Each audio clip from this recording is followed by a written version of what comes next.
All right.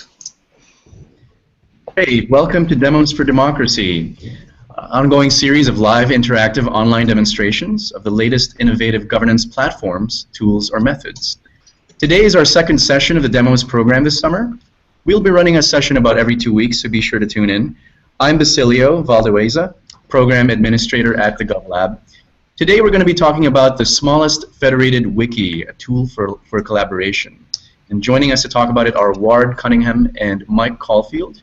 Ward is best known for creating the wiki and leads an open source project rebuilding the wiki to solve more complex sharing situations addressing some of society's toughest problems. Ward's calling in from Portland, Oregon, is that right? And Mike is an open education geek obsessed with the problem of educational materials reuse and the possibilities of networked learning. He's also a co-founder of Blue Hampshire, an online political community dedicated to discussion and activism around state-level issues. He's calling in from Vancouver, Washington. Before we continue, I want to remind everyone that we at the GovLab see Demos for Democracy as a conversation. Everyone's welcome, and we encourage you all to ask questions, discuss use cases, and be a part of the dialogue. First and foremost, we would like Demos to help jumpstart a conversation on what works and what doesn't, and to provide developers an interested audience to help refine and improve their tools and platforms. And for those of you not logged into the Hangout who are watching the live feed right now, please send your questions on Twitter with the hashtag #DemocracyDemos, all one word, and we'll do our best to engage everyone as best we can given our time. So finally, before I hand it off to our speakers, just a quick housekeeping note. For those of us logged directly into the Google Hangout on air, doesn't look like there's any right now, but do be sensitive about your microphones, which will cause the screens to flicker back and forth. Anyway, without further ado, I'd like to hand it off to Ward and Mike. What is the Smallest Federated Wiki? Well, you know, it's a project. It's about 3 years old. I called it Smallest Federated Wiki, thinking we might do it in a long weekend, and that turned out to not be the case. But it's you know, a traditional wiki, you know, is subject to a lot of abuses, you know, especially if it's popular. You know, people who want attention and don't deserve attention can, you know, invade, and especially smaller wikis that are left alone, you know, ultimately end up being spammed. So these are things that, you know, we usually end up with, you know, special rules or that limit what you do or don't do, and a lot of enforcement of that. And you know, it works for Wikipedia. I'm a big fan of Wikipedia. It's an awesome site, but there's a lot of energy goes into keeping the order there, and it doesn't really encourage any kind of speculation or opinion or deliberation about things that aren't known yet to be true. So if we want to talk about imagining our future, that's really not appropriate on Wikipedia. But you know, there's capability in the modern browser. You know, the internet was very young when the first wiki was made, but the modern browser creates a lot of opportunity. And let me just, if I can here, I'll just flip in and show some slides of kind of how this all works. Here's you can see a traditional wiki on one side is you know, we share the disk and all the people come to that. In a federated wiki, everybody brings their own disk. You know, there's a lot of places to get disk space on the web, or even in a home computer. And what we've done is made JavaScript in there that will make these separate servers look like one. So a lot of what we've done is, you know, I'd call it affordances for sharing on the net. And I think what we'll do is we'll talk about that in a number of ways. And I know Mike is sees a lot of opportunity to this. I've been more a technologist in this, you know, saying, well, this is possible. Now we're still looking for all the different ways it can be applied.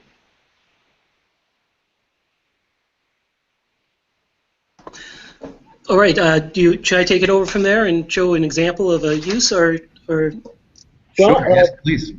okay, sure. Well, I'm in open educational resources, and one of the issues we have is, we live in a world where there's a vast number of online resources for faculty and teachers to use to improve their teaching, and we see very little reuse of those resources. And part of the reason is something I call integration cost. It's much more difficult for faculty to take something that's being used in some other context and move it over to their own course site than people imagine. And just as an example of this, I've got something here, and hopefully it'll come up rather nicely. So this is an example of what you might call an OER, an open educational resource. It's openly licensed, and if I'm a person running a health issues class, I find this statistical literacy activity, and I say, well, I might like to use this in my class, right? And we tended, I think, for a while to think, okay, well, problem solved. We'll create a whole bunch of these.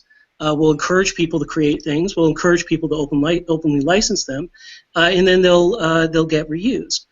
But I think we didn't quite understand some of the barriers to reuse, and one of the barriers that we missed was just technical. If you look at this, I actually wrote out a process for moving this activity from this site to your own learning management system or WordPress site. And just to run through it like super fast, you're going to select the text you want and copy it. You're going to log into your LMS or WordPress site. You're going to create the page where you're going to drop this.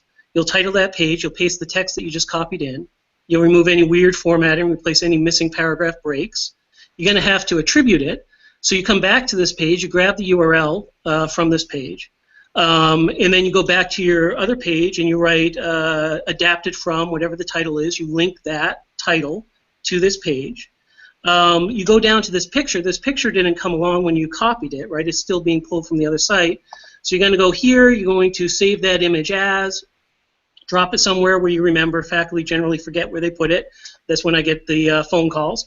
Then you're going to go to your WordPress media library. You're going to upload it. You're going to replace the old picture that referred to here with the picture that is it's now in your WordPress media library.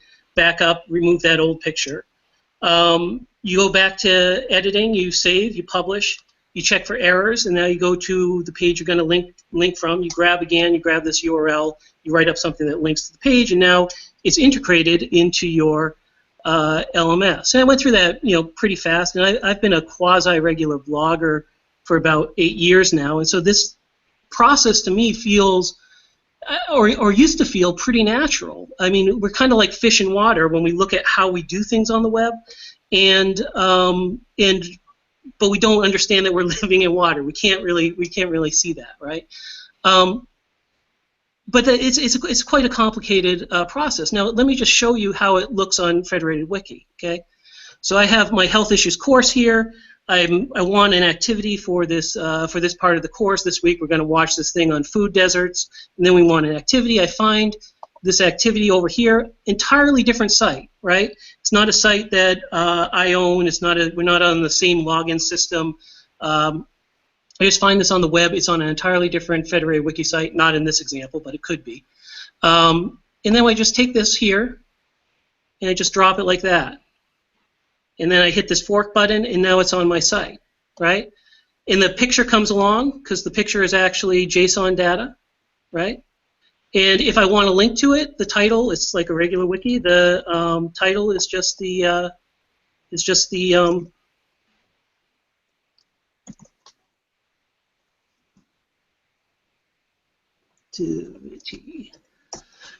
and there we go. It's linked into my site. Now, when you think about why is one thing so difficult and the other thing, and this is so easy, it comes kind of back to what Ward is talking about, that what am I doing when I'm taking that open educational resource and I'm moving it to another server? I'm actually, these two things exist on these different servers, and then they're presented to us in this finished format, and then I go to that site, and essentially I have to translate the format that is being presented on this page to a language this other server understands, right, and move these resources. Well, when all of that integration is happening in the browser, it ends up being really, really fast. And then, of course, the thing I didn't show there is in taking that content and forking it to my site, now I have a relationship with that site from where I forked it. So one thing I can see is when updates come in, when someone changes that activity, maybe improves it, I can check and see what they did, and I can pull those in. If people are watching my activity, they can see that I added this page, and this content flows through the network in much the same way it would flow through Tumblr or Pinboard or any one of those things, but it's able to do that without having a central server at all, which is the mind-blowing thing, right? I mean, so we've seen this before where you have a Pinboard or you have a Tumblr, and this content flows through different people's sites in this really neat way. But this is doing it without any central server at all. So we don't have to all agree that we'll all be on the Tumblr for education. And I can't count the number of times that someone has come up with the idea of a Tumblr for education, and now we have 8 Tumblrs for education. Now we have 10. We just fragment our community. This allows us to keep that community together, but still get those affordances that you would normally associate with all being on the same server. So maybe now's a good time for me to kind of paint the bigger picture about how communities might form and even different communities touch each other.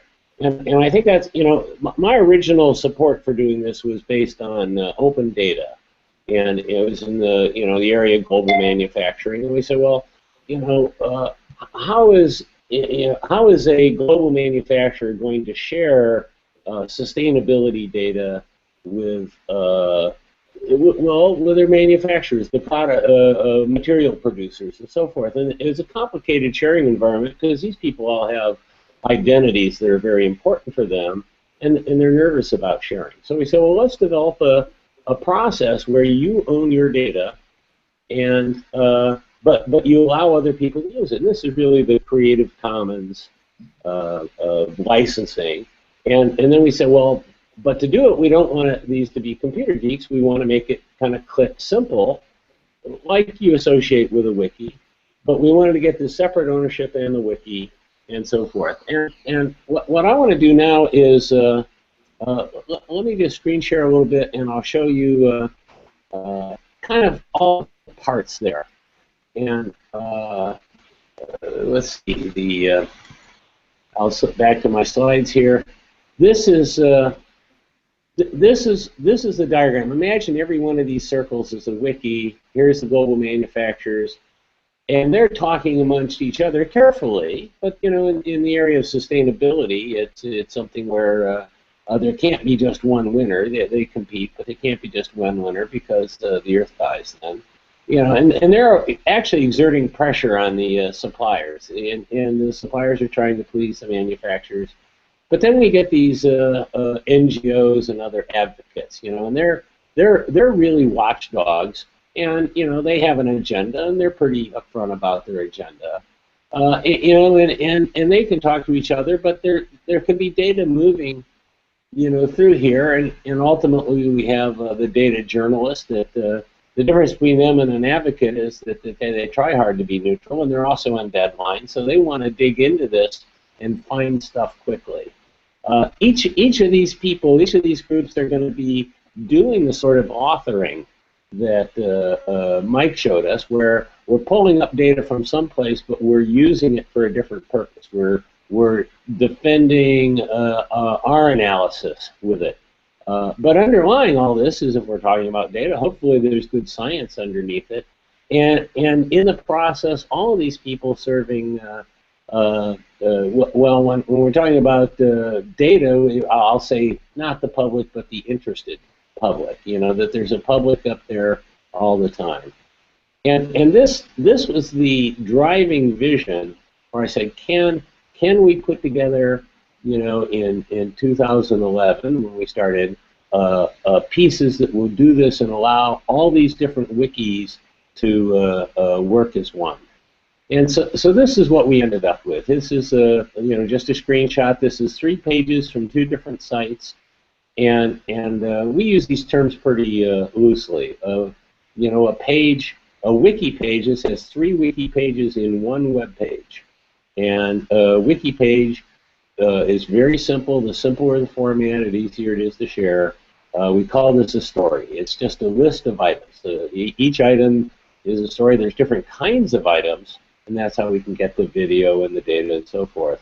But down here at the bottom, there's this history. We call this the journal, and this is, because it's an editor, all the sort of things that you would normally have in the undo and redo capability in your editor is right here visualized. These are all the edit actions that we've done, and that means when my page leaves my site and ends up on Mike's site, he knows how I produced that. And in fact, if it leaves Mike's site, the fact that it came from my site and went through Mike's site will all be recorded down here in the journal, and that's the attribution that we expect from the Creative Commons license. But more importantly, it's an active attribution, so anybody looking at Mike's work can click on that link and end up back in my work. So we have a story and a journal, give it a title, that title travels with it. The fact that it's on Mike's site or my site doesn't make too much difference, but the title and the story and the journal is what's there. Now I keep mentioning affordances, so let me look at a different picture. This is labeling all the things that are going on that make this work. It matters kind of where you start. When you do some editing, it's going to try to write back to what we call the origin, and that's where the JavaScript got loaded. That's where you started browsing. And you don't actually have to have a login there, but if you do, then your edits are saved back to that site. Here's the site is shown in this little logo. So here I have two pages from the origin site and one elsewhere. As I browse around, we notice where you've been. Down here in the lower right-hand corner, that just in this one tab, we've visited 4 different sites, and that loads a sitemap for each one of those. Down here in the other corner, it notes that there's 269 pages in those 4 sites, and if you type a search, that's what you're going to search. But as you start browsing, that gets bigger and bigger and bigger. You go to a new tab and you start over again. Now, a lot of names, like I write a lot of these wikis. I make a wiki like most people would make a document.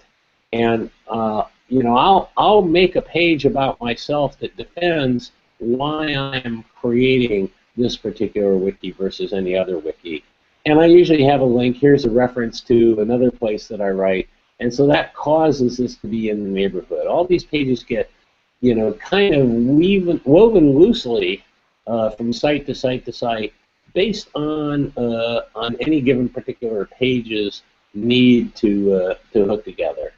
And up here in the upper, very top, it says, gee, this page appears in 4 other places in this neighborhood.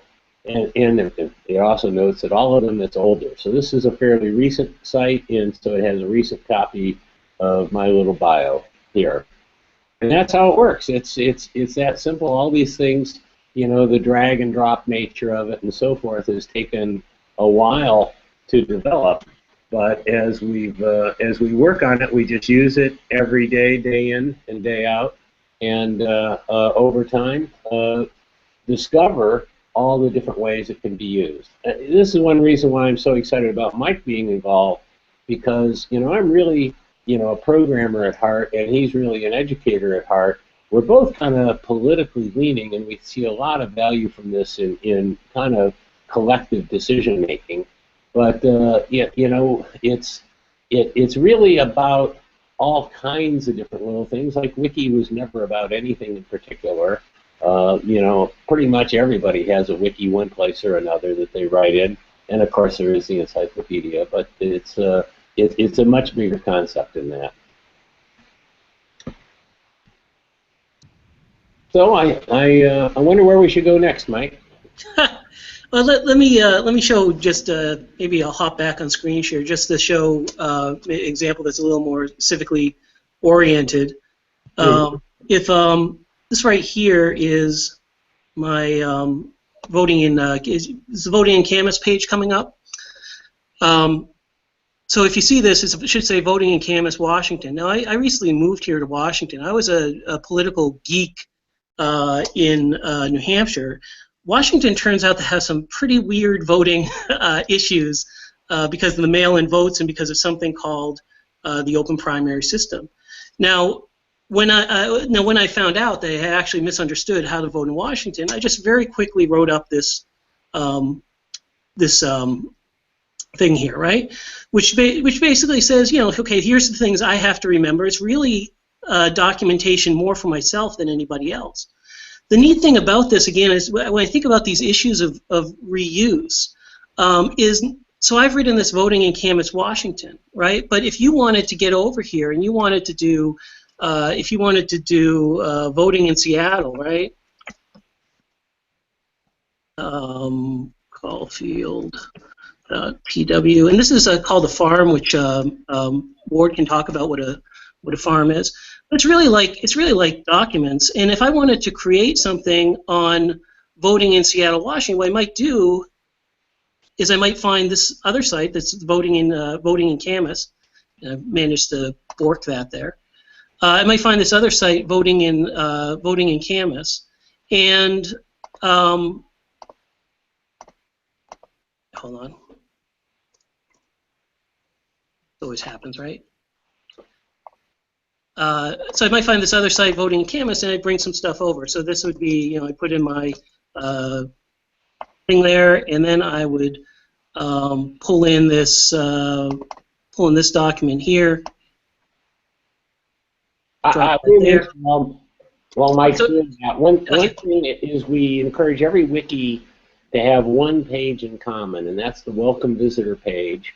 It's not a very useful page because it's a kind of a bland name, but we ask that everybody put a link to a page about themselves and a link to what they do there. In fact, there's sort of a template for that when you start and you make a new site. And Mike's done that. He says, let me tell you about me, and let me tell you about what we're going to talk about in voting in Seattle. And so what we see here is that we can very quickly reuse most of this. And then the bits that are different, we'll just go in and change because they're on our site. We're not editing the same document, right? So, for example, the Dropbox here says the Clark County locations, right? Well, we'll eliminate that because we're not. If we're in Seattle, we're not in Clark County, and we'll add our own material over there. But you can very quickly go through and just obviously, some of this stuff isn't there, but you can very quickly go through and adapt something to a local instance. And one of the things that Ward was working on with Michael Mahaffey, who couldn't make it here, is this idea of providing these templates for communities to do their own analysis of. I guess I'll let you speak about that, Ward. Well, Mike did something very clever there. He clicked on where to vote. And because he didn't have in this new site, I'll call it the brown site because it's kind of flagged, it's sort of brown, it looked there and it couldn't find it, so it says, well, let's pull the one off of the red site because we do know about that. If you look down in the lower right-hand corner, our neighborhood is 2 sites, not 1. And when that showed up there, here where to register, he just said, well, I'm going to change this to be about Seattle, and it didn't forget that it came from Camas. But you can see down there in the edit, it says this came from the red site, even though it's now the brown site. And that's just a side effect of editing. Whenever you edit, you can edit any page. But when it gets saved to your site, not anybody else's. And if you happen to have 2 or 3 sites, which Mike has here, it goes to the site of origin. It's where you started your browsing there.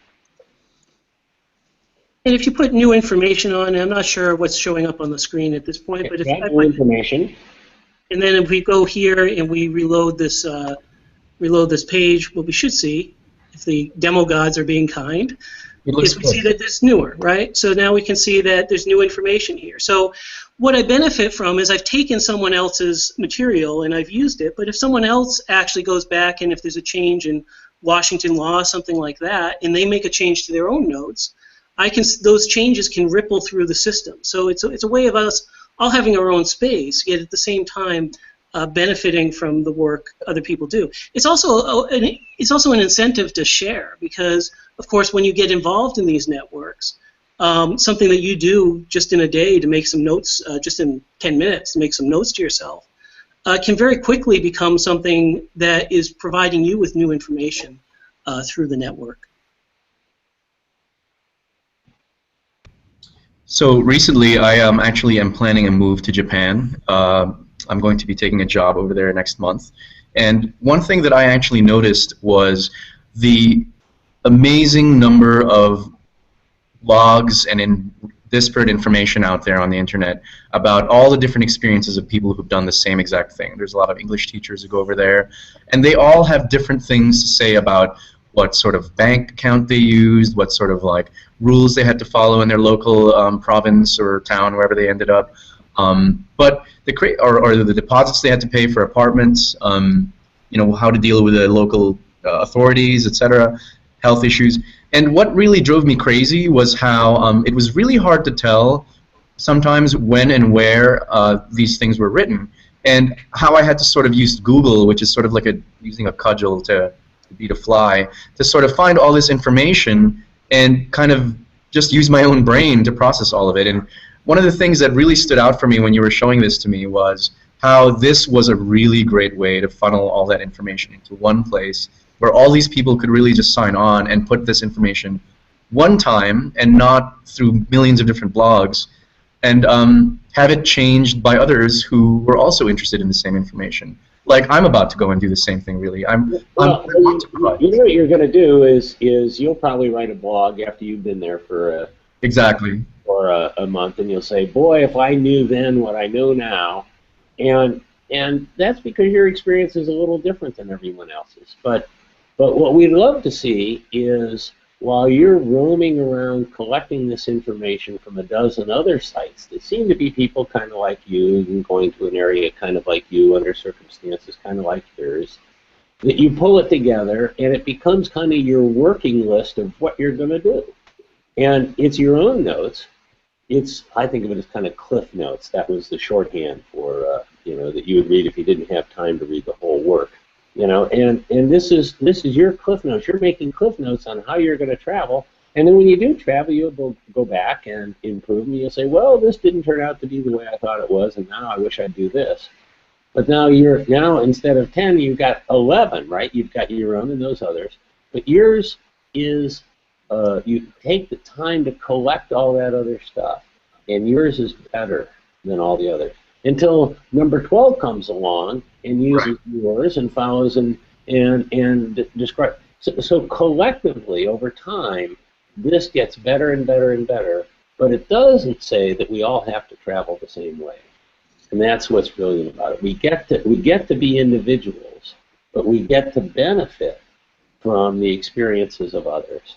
And I see it at heart, this is really a decision-making process. How do we make important decisions, especially if we're confronted with something that we barely understand, like international travel or voting on contentious issues or maybe even preparing legislation. We have a lot of processes that allow us to make decisions that affect a lot of us, because we have to, and that's because we live on this earth together. But that is the kind of decision that a traditional wiki doesn't really handle very well. And you can see that on Wikipedia. They say neutral point of view. It has to be no original research. And what they're really doing is say, let's take all of history right up to the present. But it doesn't talk about the future, because there's no neutral point of view about our future. And this idea that we're decision makers and we make decisions and we want the best information that we can find in the time we have to hunt for it. But as we assemble that information, we're processing it. And it's that processing, as just human beings, is what I want to get people used to doing. Not just bookmarking sites, but passing the information from those sites through their own experience and their own creativity. I'll give you an example. So Ward primarily comes from the wiki side. I really come from the blogging side of things. So one question is, well, how is it different from blogs? And I think you touched on a really interesting point, which is how frustrating it can be to go and try to get a set of information from a set of blogs. There's so much information that people have logged personally, but to actually bring that into a form that makes sense and is usable is quite a lot of work. you mentioned that I was co-founder of Blue Hampshire, which at its peak, I think we wrote more on Blue Hampshire about the structure of New Hampshire government than is available any site, including New Hampshire's site, the state site, about how it works, what the executive council is, how many people are on the executive council, what the demographics of New Hampshire is, in what way the middle corridor of New Hampshire tends to outbalance some of the more liberal western state demographics, right? So all of this stuff, but it's all in comments. It's all scattered in these comments around the site, and to actually go in to get where's a nice sort of central, treatment that's been recursed over, that's been refactored multiple times till we can get exactly, here's what you need to know about the Executive Council in New Hampshire. That never happened. And so on a wiki, you start to talk about the politics of New Hampshire and you get into a food fight, and you don't want to deal with it anymore, right? On a blog, I think on connected blogs, you kind of have a little more control and you have this conversation, but it doesn't end up consolidating any of our experience. Like, it's too individual, right? And so this kind of sits in the middle, right? We get to have our individual experience. If I think your notes on what drives New Hampshire politics are wrong, I don't have to have them on my site. I can write something different, right? If your description of the Executive Council isn't useful to me, I don't have to have that. But the pieces that we can share, we share, and we actually end up with something that is, in education we talk about the difference between collaboration and cooperation. Collaboration is where you all have a shared goal and you work towards a shared goal, right? And that's how you keep people together, and that's how the work proceeds, which is different from cooperation, where we all have divergent goals, but we all have things that if we work in a certain method, in a certain way, we can all benefit from each other's work. And so this is a cooperative framework. It's a way of having the benefits of collaboration, I think, without having some of the downsides, without making us, as Ward say, all have to have exactly the same ends. So it's cooperative instead of collaborative. And that's why it's so important that there isn't some standard hierarchy of sites. When you start browsing around and you click and you click and you click and you look down the corner and you say, oh, I've got 700 pages at my fingertips here from 5 different sites. Well, those are 5 different sites that you went to with your interest of the moment. And if you come back tomorrow with a different set of interests, maybe not so much about important decision making in your business, but maybe a little more about recreation. You're a different person then, and you want to find different things. But in each case, as you're reading, your understanding, and your understanding is based on your experience and what you put there. I mean, maybe you say, these people are all too wordy, and you're just going to pull 1 out of 3 paragraphs and say these are the paragraphs that are worth reading. Let's leave this other stuff out. And that ability to lose stuff, that's a concentration of information. And maybe somebody else browse that page of yours with the 3 most important paragraphs and say, there really did need to be this 4th one, but I can write it better. And that processing, this, Mike's got a great video where he shows how this is a learning process that could be useful in the classroom.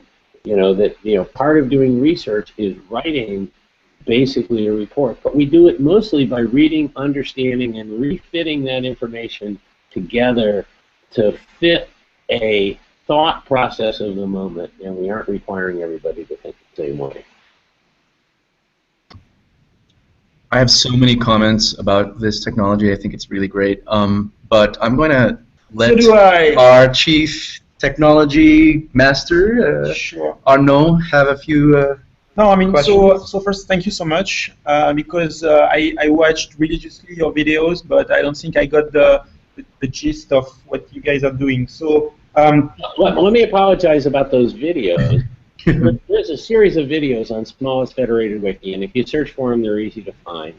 And that was a chronology of me discovering these things. Every time I did something new, I said, let me make a video about it, and the people were following along.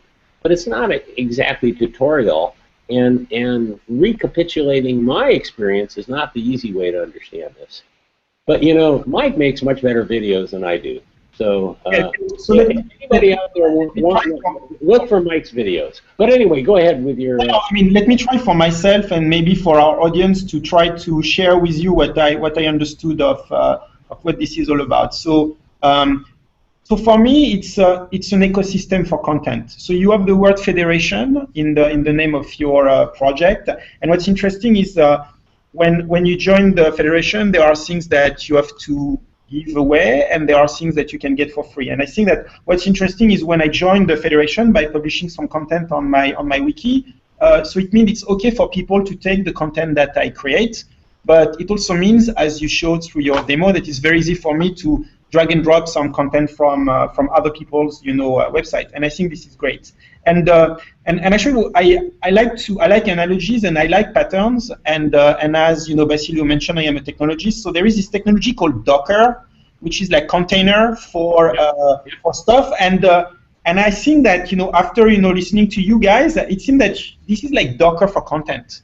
So it's a new way of packaging stuff, and by doing that, it's so much easier for you to reuse what other people have created, and it's so much easier for people to reuse what you have. So I think it's super awesome. Let's say that Docker's accomplishment, for configuring computers, is to just in a very modest way set some standards where standards weren't being followed before, and or maybe even standards is too strong a word. Let's just say conventions. And the web was conceived of as working this way, and somehow to fill that big wide screen and a modern monitor, we end up piling so much on a page it becomes more of a brochure design exercise than just summarizing content. So when we narrowed up the page and we said, we're not going to do page layout. There's no page layout in Federated Wiki. The layout of the pages is the order that the user clicked on them. So we make things narrow, we make them small, we make sure that there's nothing in there that can't be done by anybody. And if you think about it, that's, Docker and Wiki ought to go together like this, because Docker just says, oh, you want to have a server? Yeah, here's a Docker. Put it up. You got a server. So I have a follow-up question. So you mentioned the word standards. So and in the demo you showed how you can drag and drop, and pictures they follow and everything. So do you need to create some new encoding of web artifacts in order to make this sharing and this drag and drop easier? So today you have text for sure. You have pictures. You have some graphs. So I don't know if you would support, for instance, like these 3 graphs. So do you need to standardize some new kind of interactive content that people will need to use in order to create, but also in order to reuse? That's a really important point, and I almost stopped myself for saying standard, because whatever we think we're going to do now, it's going to be different tomorrow. So what's important is that if things have to be held constant for this thing to work, we've got to figure out how to hold the smallest amount of information content constant. And one thing that I've embraced is HTML5. It has every browser manufacturer kind of agrees that they all ought to work the same way, and they're not going to have a browser war. At least not for a while. And yeah, HTML5. And Mike's pulled up the JSON here. This is JSON. What I love about JSON is it's kind of like XML or kind of like HTML, but they just said there's not going to be versions. The words that you put within the quotes, can vary, but the way you lay out the quotes and whatever, it's just never going to change. It's never going to be a version 2, and it's just so simple that they can get away with that. Yeah, and let me. The other thing is the license. The Creative Commons. We say the Creative Commons we're going to share. Another is the networking protocols. This CORS, they call it, cross-origin resource sharing. And, you know, those are headers that you have to put in this. But that's about it. Now, the way you get a fancy graphics or computation and so forth is down inside of that. You like Mike has this one up that says he's got 3 paragraphs and each one is labeled as a paragraph.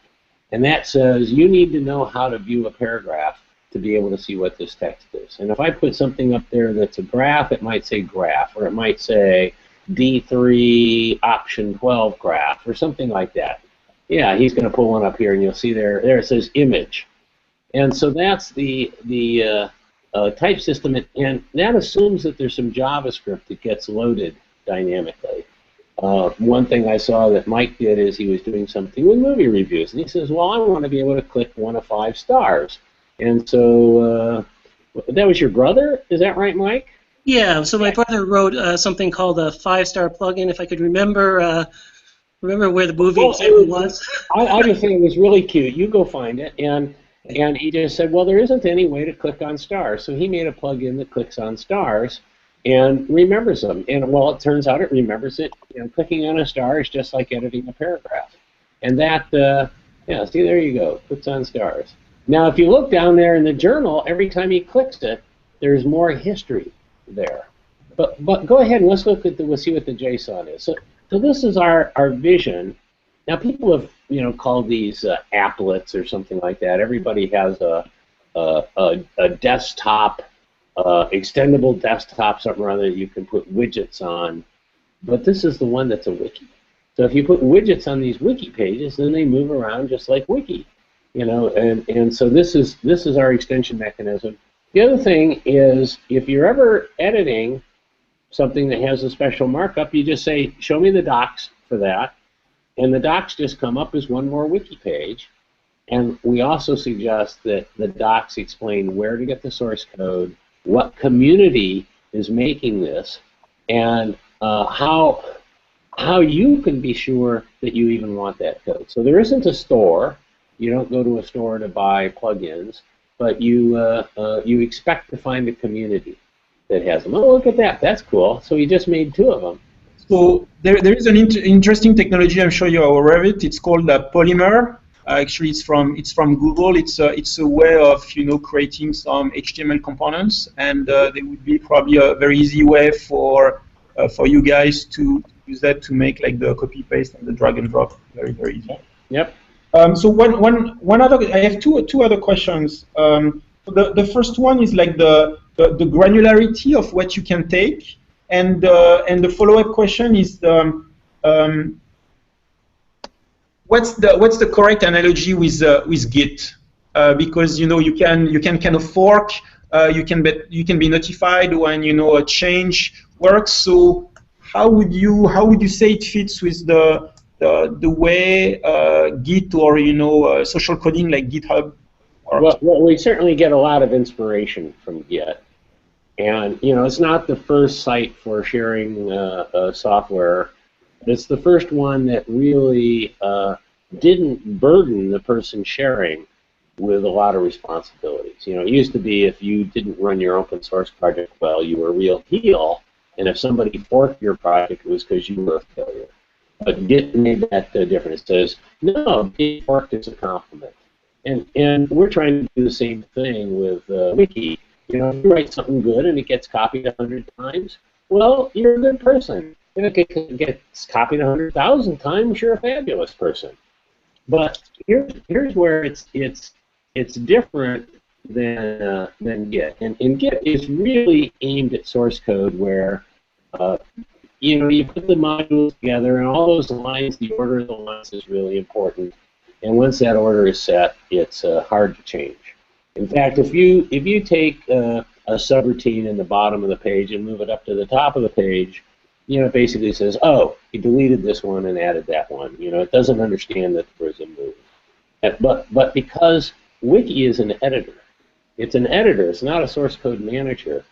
It's the one that moved that paragraph, so it knows what it did. In fact, if it pulls it off of one page and puts it on another page, it knows it did it. So it keeps a better record of what's going on than Git. And that lets you do more with the history.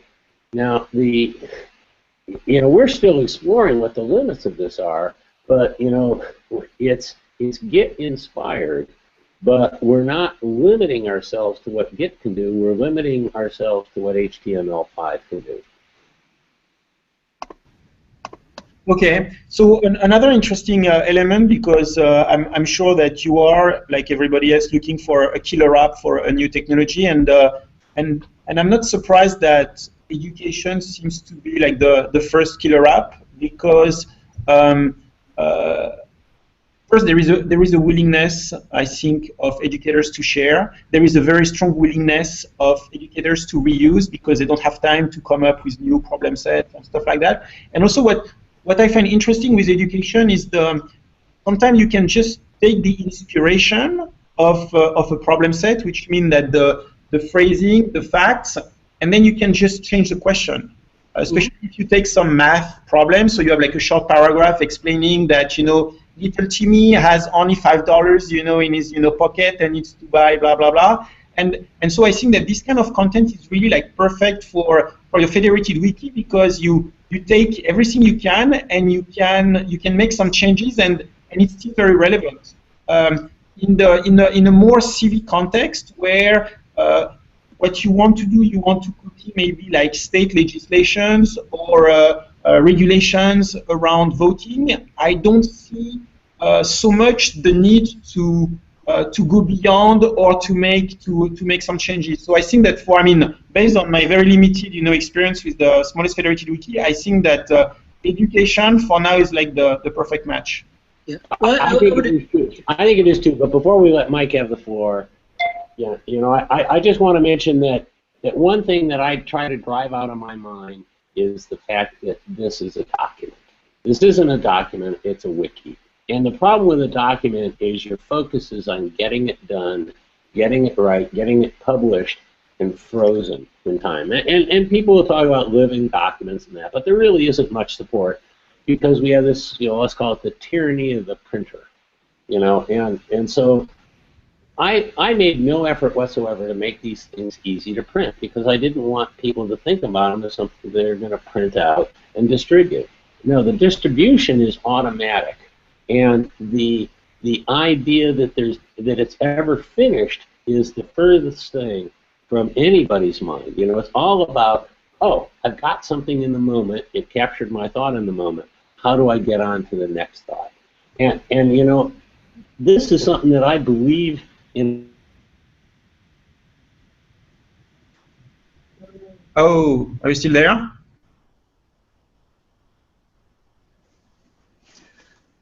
I wanted to say something smart. Like, it feels like they are not documents. They are like quantum web objects. They are always in fluctuation, and the only way to know what they are is actually to maybe to take a screenshot and to just look at them very, very briefly.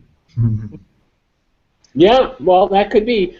I do a lot of time, data recording and stuff like that, and the data could be streaming. And then you say, oh, look at this data, this is important. You drag it out of the site that it's streaming and put it on your own site.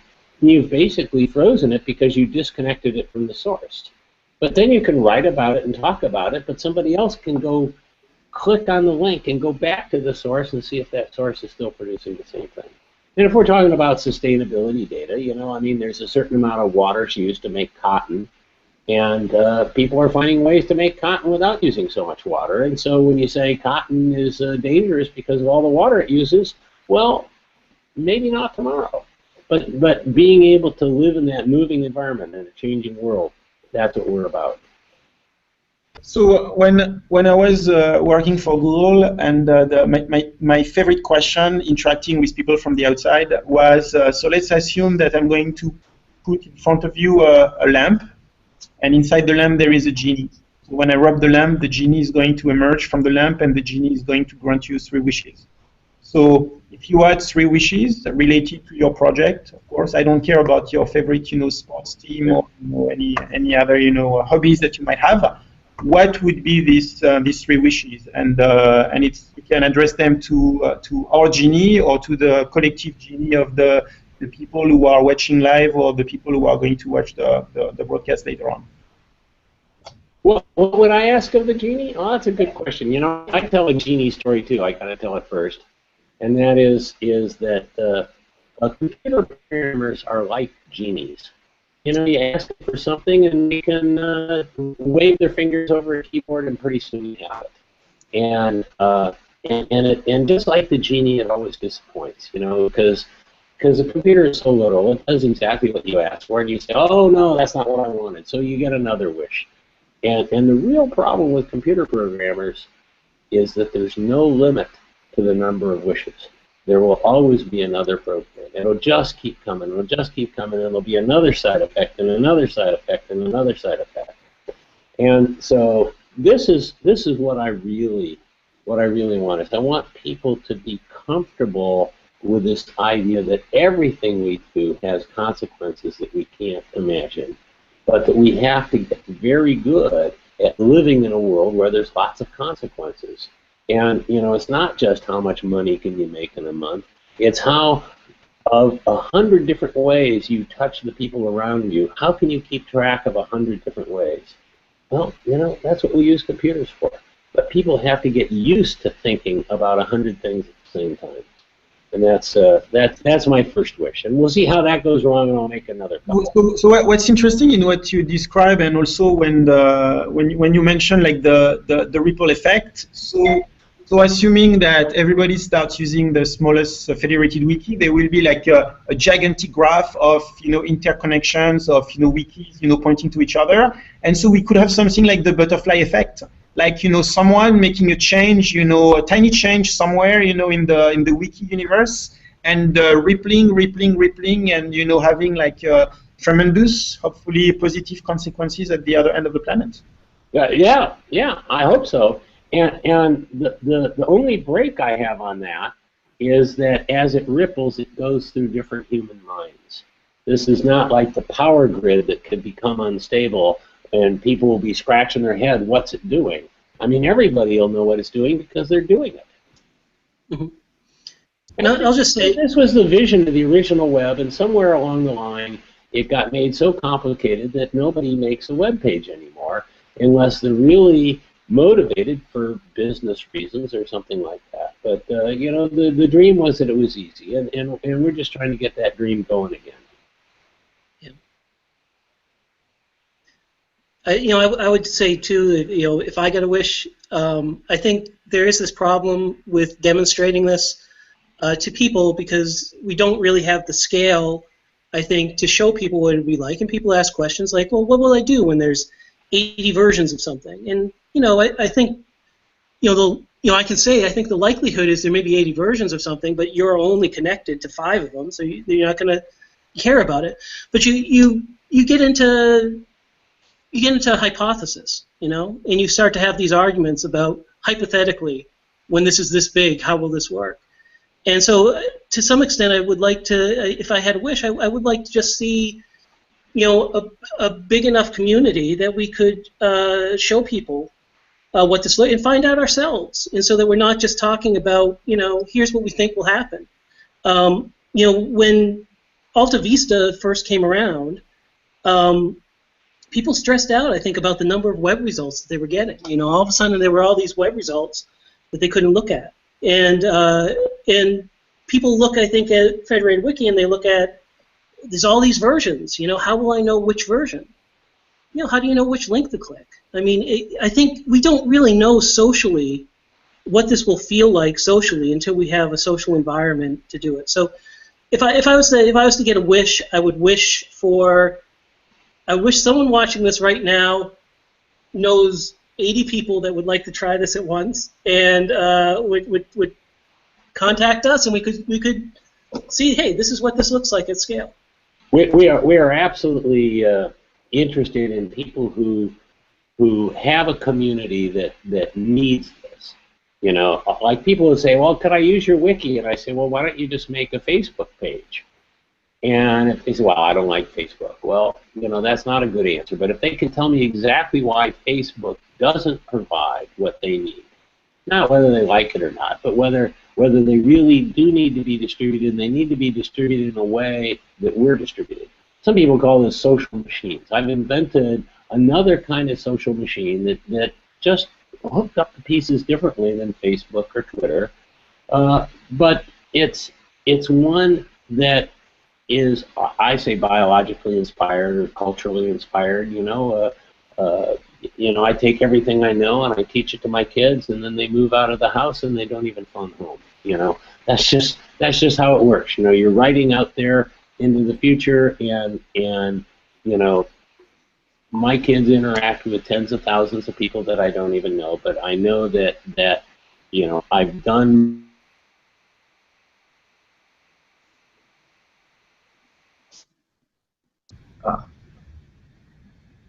It was going to be the most profound. profound point. Yes. Yeah. And he's forever frozen in that position. Yeah. There he is. I'm sorry. Well, you froze up just as you were about to say something. Your lyric. We missed Finale. your finale, exactly. Yes.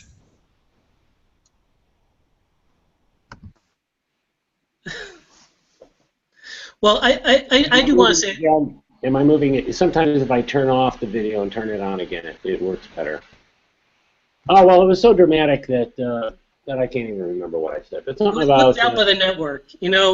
Comcast doesn't want you hearing this stuff, so... Yeah.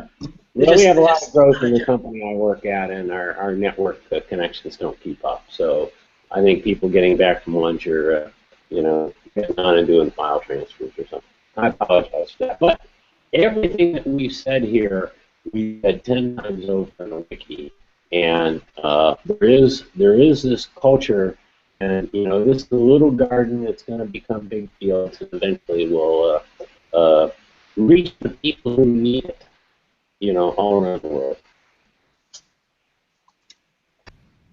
Well, I'll remember what you said about the community, and we're going to be looking for that, I think. I can think of a few people who I know who would love to use this thing. I'm going to start off something of my own, I think, especially when I travel. All the time we have is pretty much used up for today. I do have one question from the audience. They were asking if your slides will be posted from somewhere. Ward, is that something you're going to share at some point? Or do you have a place to post them? I'll send them to you. Yeah, you can just send them to me. Okay. And thanks so much for joining us today. It's really enlightening. We can continue this conversation through Twitter, #democracydemos, or please let's not this be the last time that we talk. We can do a follow-up later.